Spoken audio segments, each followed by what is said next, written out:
What is going on, football fans? Back at it with another New York Giants video. And in this video, I kind of wanted to dive into the New York Giants offensive line. I also wanted to touch a little bit more on Joe Judge and some of the things he's had to deal with the media as he continues to overcome the scrutiny that has come his way. Of course, a major storyline going into this week was the changing of the guard at the offensive line coaching position. And a lot of members of the media immediately started to hint that, is he losing control? Is he stepping on people's toes? And you knew that was going to be the first thing that they do, because people in the New York media, they're going to try, and that's their job. They're trying to create drama. They try to build you up so they can knock you back down. And that's what they've been trying to do with Joe Judge since he's gotten his head coaching job. Whether it was the way he handles his practices, whether it was things that he's done from within the season, being too strict, being too much of a disciplinarian, the whole Belichick storyline, they haven't looked for many positive things with Joe Judge, even though there's been a ton of positive things to talk about. And this week was no different. Coming into the week, a lot of people said, well, there's got to be something going on between him and Mark Colombo. Is Jason Garrett now going to lose his job? Is Jason Garrett now going to want to leave?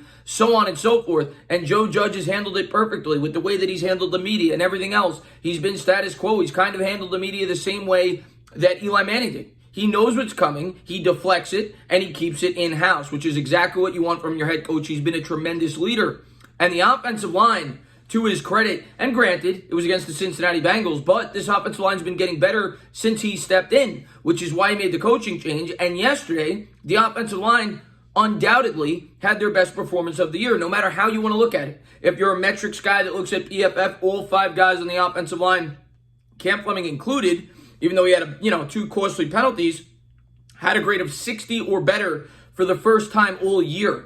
Andrew Thomas has only given up 8 pressures over his last 4 games combined. In his first 7 games, I think he gave up 36. He has been leaps and bounds better. And we're going to talk about Andrew Thomas a lot more in this video. But bringing in Coach Googs, I don't think the Giants are going to miss a beat. As a matter of fact, the way that I think Joe Judge has been able to evaluate talent and evaluate members on his coaching staff, I only think it's going to get better. And I am a big believer in the offensive line. And it's why I've always been a fan of at least of Dave Gettleman's philosophy. Building from the inside out, getting what he calls hog mollies. And it took a while for the hog mollies to get going, but I think now you're finally starting to see it pay off. Will Hernandez actually had the highest grade of any New York Giants offensive lineman yesterday, so I wanted to give him credit. I think he had a 72 overall grade and an 80 passer grade, whatever it may be. The Giants did not surrender 1 sack yesterday at all. Andrew Thomas didn't surrender a pressure, I'm pretty sure, and he looks like he's finally warranting that number 4 overall pick. And sometimes with draft picks, you have to show a little bit of patience.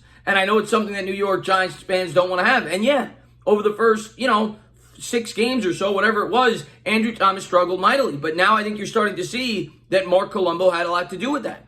Joe Judge made changes, and now you're seeing dramatic improvement in the way that this offensive line has played. Nick Gates has played phenomenal. This offensive line looks like at least an average unit in the NFL. And you look at the way that they've been run blocking and the way that we've been able to produce on the ground, it is mind-boggling.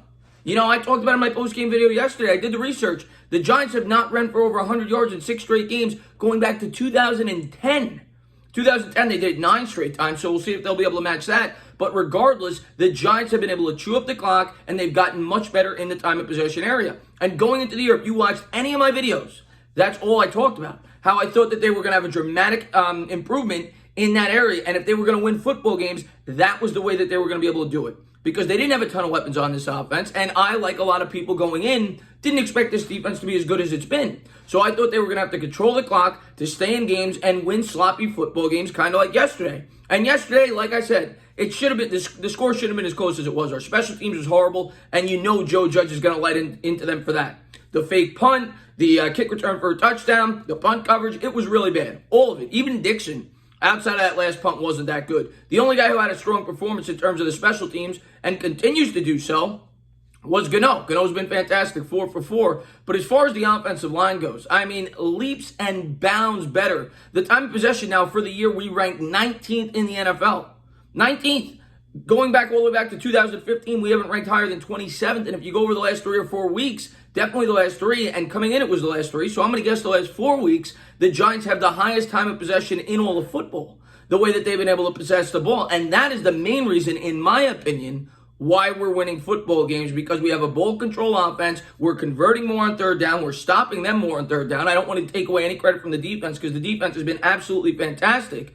But the thing I was looking at more so than anything else going into this year was the growth of this offensive line. And you've seen it leaps and bounds. And his coaching methods have paid off. I didn't agree with it when he first did it. Colombo obviously didn't agree with it. From everything that we heard, that was like the main talking point that they didn't agree on. And I think that's a major reason why Colombo's gone. The musical chairs, shifting guys in and out. But it's worked. And he did it again yesterday. You saw Lemieux get some time. You saw him rotate in the guards in and out. And it worked very well. And I expect Judge to continue to do that because he sees that this is a young roster. And he has stayed consistent this whole year. Even when they were 0-5, 0-6, when they were really struggling early on in the year, he said it's about progression, and we're progressing. We're seeing things get better. Kind of what I say on my channel, but Judge was saying it, and it's a lot easier for me to say it. It's much harder for him to say it up in front of the media, but he was absolutely right. The team was getting better week in and week out, and the unit that was really improving, you saw it week 4 on, was this offensive line. And the player that has progressed the most recently has been Andrew Thomas.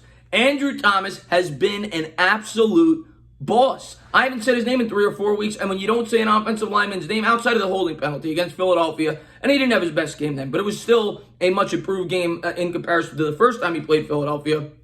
He's been leaps and bounds better. And yeah, you could look at the PFF stats and you could say, well, Wirfs is playing better. But I could say to you, well, yeah, Wirfs is on the right side. Wirfs has Tom Brady as his quarterback. You saw what Nate Solder did when he had Tom Brady as his quarterback. A lot of, a guy being successful in the offensive line has to do with the signal caller as well, because he makes pre-snap adjustments, something that Daniel Jones has been getting better at as well. And maybe that also has something to do with why Andrew Thomas has been improving. And people will, point to Jedrick Wills. They have about the same PFF grade. And Mekhi Becton, who's done very well by all accounts with the New York Jets, but he's also had a lot of injuries. But at the end of the day, and I even said this after the draft, I don't really care as long as Andrew Thomas is a sturdy force there on the left side. If he works out to be the second or third best tackle in last year's draft, I don't really care because I completely understood the pick by the New York Giants because by all accounts, from most scouts, Andrew Thomas was the safest player in last year's draft. And his technique, this is what the really encouraging thing was.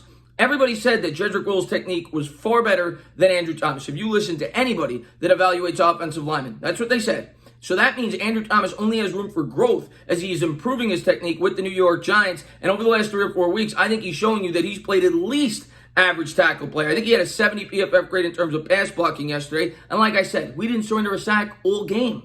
I can't remember the last time I could say that. And it's not like we didn't have a lot of passing attempts. Yeah, we ran the ball 42 times, but we also had 38 passing attempts. And we've been able to get a push up the middle. We've run blocked very well. We've pass blocked very well. And if you're a Giants fan, you got to be incredibly encouraged with the growth of this O-line. As far as the quarterback goes, we'll have to wait and see what happens with Daniel Jones. But regardless, this was one of the biggest things that I needed to see this year. Growth from the O-line, and more specifically, growth from our future left tackle. Now, is it a finished product? No, not yet. Cam Fleming is definitely not a part of the future, and we still have to find that if Parrott is going to be. Parrott's looked good, but it's been in a limited role. We'll see what he does when he gets out there and gets more playing time, and I expect that to be the case when he gets back from the virus, because Cam Fleming right now isn't really getting it done. But Gates looks like a beautiful extension by the Giants, and all of a sudden, for the first time in like a decade, I can say as a Giants fan that I see the foundation. Everything starts with the offensive line. I could argue, and in my opinion, the most important part to a football team is the unit as a whole of the offensive line. There is no more important individual position than the quarterback.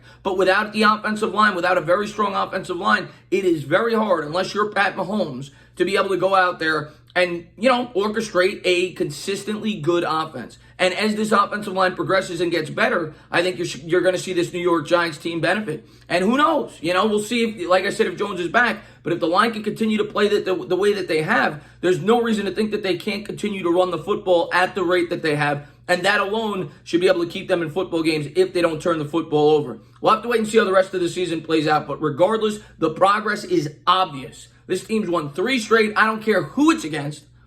If I would have told you we were going to win 3 straight all year coming into the year, you probably would have called me crazy. We beat the Eagles for the first time in forever. And the major reason for it is Andrew Thomas, Joe Judge, and this offensive line. And I think the way that Joe Judge has handled the media this entire offseason has been phenomenal. They've taken every crack at him they could, and he's had the answer every time.